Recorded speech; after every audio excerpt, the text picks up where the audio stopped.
Zen stories are like pearls of wisdom that can help us navigate the challenges of life with grace and ease. They are short, simple, and yet profound, offering us insights into the human condition and the path to enlightenment. Whether you are facing a difficult situation or simply seeking to live a more mindful life, Zen stories can provide you with guidance and inspiration. 1. The mind is like a monkey. A Zen master was once teaching a group of students about the mind. He said, "The mind is like a monkey. It's always swinging from tree to tree, never settling down." The students were listening intently. They had all experienced the monkey mind firsthand. The master continued, "The monkey mind is a problem because it prevents us from focusing on the present moment. It keeps us distracted and anxious." Suddenly, the master slammed his hand on the table. "The monkey mind," he shouted. "It's like a thief in the night. It steals our peace and serenity." The students were startled. They had never seen the master so animated. "But there is a way to tame the monkey mind," the master said. "It is through meditation." The students nodded. They knew that meditation was the key to developing a calm and clear mind. "In meditation," the master said, "we learn to observe the monkey mind without judgment. We watch it swing from tree to tree and we don't try to stop it. Eventually, the monkey mind tires itself out and settles down." The students were inspired by the master's words. They knew that they could tame the monkey mind and achieve a state of peace and tranquility. 2. The cup of tea. A Zen student was once serving tea to his master. He poured the tea until the cup was full, but then he kept pouring. The tea overflowed onto the table. The master said, "Stop pouring. The cup is full." The student was embarrassed. He apologized and stopped pouring. "The cup is like your mind," the master said. "You can keep pouring information and experiences into it, but it will never be full. When the cup is full, you must stop pouring, or you will waste the tea." The student thought about this for a moment. He realized that the master was right. He had been trying to cram too much into his mind, and he was feeling overwhelmed. "From now on," he said, "I will be more mindful of what I put into my mind." The master smiled. "That is wise," he said. "A calm and clear mind is a precious thing." 3. The two arrows. A Zen master was once teaching a group of students about suffering. He said, "When you suffer, it's like being hit by an arrow. But then, you shoot yourself with a second arrow by thinking about the first arrow." The students were confused. They didn't understand what the master meant. "The first arrow is the pain of the experience," the master explained. "The second arrow is the pain of dwelling on the experience." The students nodded. They understood now. "It's important to remember that we can't control the first arrow," the master said. "But we can control the second arrow. We can choose not to dwell on the pain of the experience." The students were silent for a moment. They were thinking about what the master had said. "So, how do we stop shooting ourselves with the second arrow?" one of the students asked. The master smiled. "It takes practice," he said. "But it's possible. When you start to think about the pain of the experience, remind yourself that you don't have to dwell on it. You can choose to let it go." The students thanked the master for his teachings. They knew that they would need to practice what he had said, but they were determined to stop shooting themselves with the second arrow. 4. The bamboo tree. A Zen student was once walking through a forest with his master. They came across a bamboo tree that was bending in the wind. "Wow," the student said. "That bamboo tree is so flexible. It can bend without breaking." "Yes," the master said, "but it's also strong. It can resist the wind without being uprooted." The student thought about this for a moment. He realized that the bamboo tree was a metaphor for life. "Just like the bamboo tree," he said, We need to be both flexible and strong in order to face the challenges of life. That's right, the master said. We need to be able to bend without breaking, and we need to be able to resist without being uprooted. Suddenly, the wind picked up. The bamboo tree swayed back and forth, but it didn't break. See, the master said. The bamboo tree is an example of how to live a balanced life. The student was inspired by the master's words. He knew that he could learn from the bamboo tree and become more flexible and strong in the face of life's challenges. 5. The empty mind. A Zen student once asked his master, "What is the meaning of life?" The master smiled. "The meaning of life is to empty your mind," he said. The student was confused. "But how can I empty my mind?" he asked. "Imagine a cup of tea," the master said. "When the cup is full, you can't put anything else in it. But when the cup is empty, you can put anything in it." The student nodded. He understood. "When our minds are full of old thoughts and beliefs," the master said, "we can't learn or grow. We need to empty our minds so that we can be open to new experiences and ideas." The student thought about this for a moment.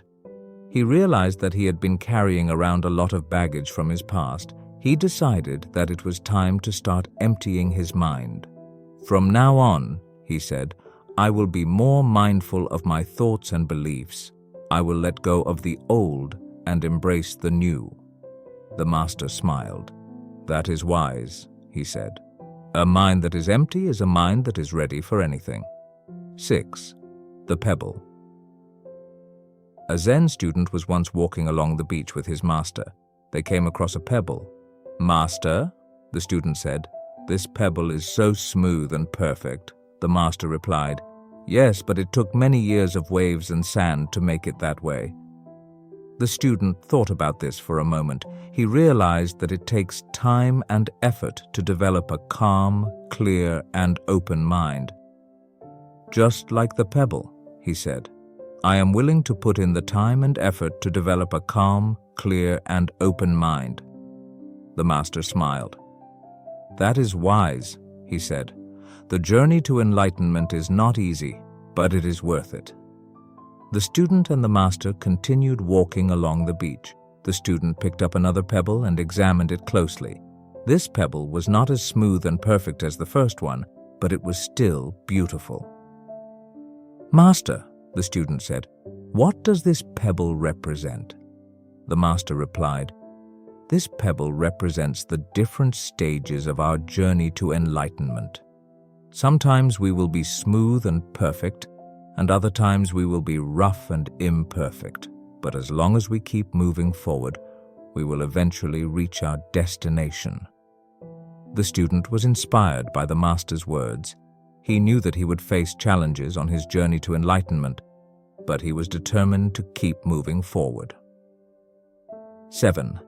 The mind is like a mirror. A Zen master was once teaching a group of students about the mind. He said, "The mind is like a mirror. It reflects everything that it sees." One of the students asked, "But how can we control what our minds reflect?" The master replied, "You can't control what your mind reflects, but you can choose what you put in front of it." The students thought about this for a moment. They realized that the master was right. Our minds are constantly reflecting the world around us, but we can choose what we focus on. If we focus on negative things, the master said, our minds will reflect negative things, but if we focus on positive things, our minds will reflect positive things. The students decided to put the master's teachings into practice. They started to focus on the positive things in their lives. They noticed that their minds became more positive and peaceful. One day, the students were walking through the forest when they came across a group of bandits. The bandits were armed with swords and knives. The students were scared, but they remembered the master's teachings. They focused on the positive aspects of the situation. They told themselves that they were safe and that the bandits would not harm them. The bandits approached the students and demanded their money. The students remained calm and collected. They calmly explained that they had no money. The bandits were surprised by the student's calmness. They had never seen anything like it before.